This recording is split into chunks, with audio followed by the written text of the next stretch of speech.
On this next video, I'm going to go through one of the TFARs that I have created. And so in this video, you can actually see these are all of the TFARs that we've kind of played around and created and shared with the team, published. Some are duplicates, only because they might have like a naming issue. And in order to do that, if you've published it, you have to copy it again, change it. And so just to make sure that we're getting the namings correct, there looks like there's quite a few. And so in doing this, I'm going to go ahead and select this 8th grade January TFAR. On the January TFAR, we were told to go ahead and test all of the TEKs from the first semester. So justification of why I am testing the TEKs that you see up in this top right corner. You can see that. You can also see that there are 6 different item types here, and I'll go ahead and go through those as we're looking through some of the questions. So here we have ordering a set of rational and irrational numbers.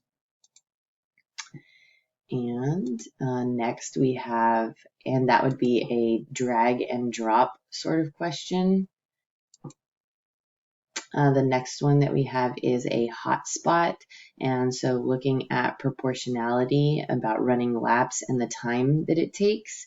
And so actually having to plot the point on the graph. Next, we have what is called the griddable. And so here they're looking for the length of PV. This is a right triangle, and so they would have to use the Pythagorean theorem and then go ahead and put their answer in the griddable, knowing their place value.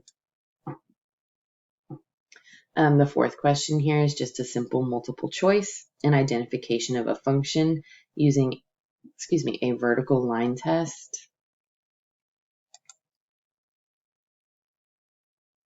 Here we have a scatter plot, also multiple choice. Here they would have to do the line of best fit in order to make that prediction on what they're spending for 45 minutes and the points that they might have scored.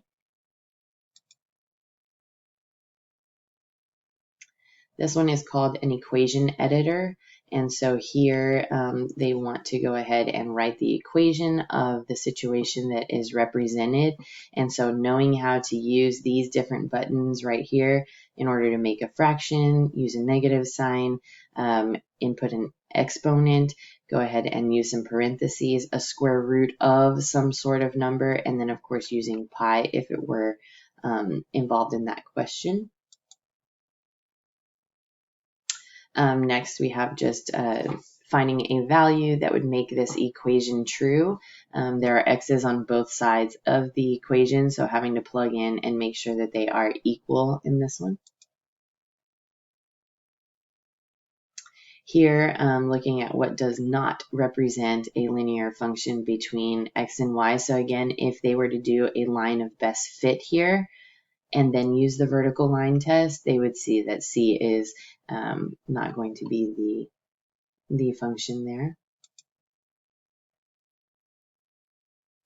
Finally, number 9, this one also is a hotspot, and so they would have to select 2 correct answers here. If this is a proportional relationship, it should go through the origin at 0, 0, and so finding 2 other points on that line, they would have to then go ahead and simulate where it is so that they could have those 2 correct answers.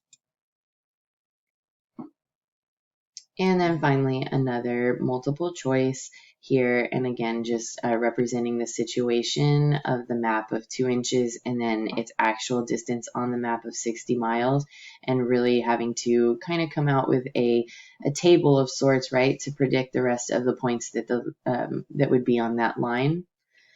So in this one, like I showed you, we have our different TEKs that we chose, and since this was the January TFAR, and I know that because of the way that we name it and tag it when we are creating it, this was supposed to be all of the TEKs that were taught in the first semester, and so using a little bit of a mix of readiness and supporting here at about a 60-40 proportion, we would go ahead and create this test. Now, every time that I create a test, I would also then put it in the teams. And so I kind of went through this on my PLC agenda when I was showing the different PLC agendas from the first semester. But within each of the PLC books, which principals do have access to, as well as all of the access to all of the recordings for PLC agendas and the PLC agendas themselves. Here you could go into the TFAR plan and data and then go to the 8th grade overview. And here is where I would list the different monthly TFARs. You can see the naming convention. So that one was for October. If I go down and actually find the January TFAR that we created, it was right here. And so I just want to point out that what I would do for the teams is they would be able to see the TEKs that are being tested, the different TEKs listed out, right, as we are not in the descriptive view, then the nomenclature of how the TFAR is named, along with the different types of item types. Now, if I just kind of like scroll up and take a look at the different item types, you can see that in the multiple TFARs that we've done, we've really tried to expose the kids to these new question types so that we can make sure that they're getting the experience now versus getting the experience when they go in and sit down for the test. Thanks for watching.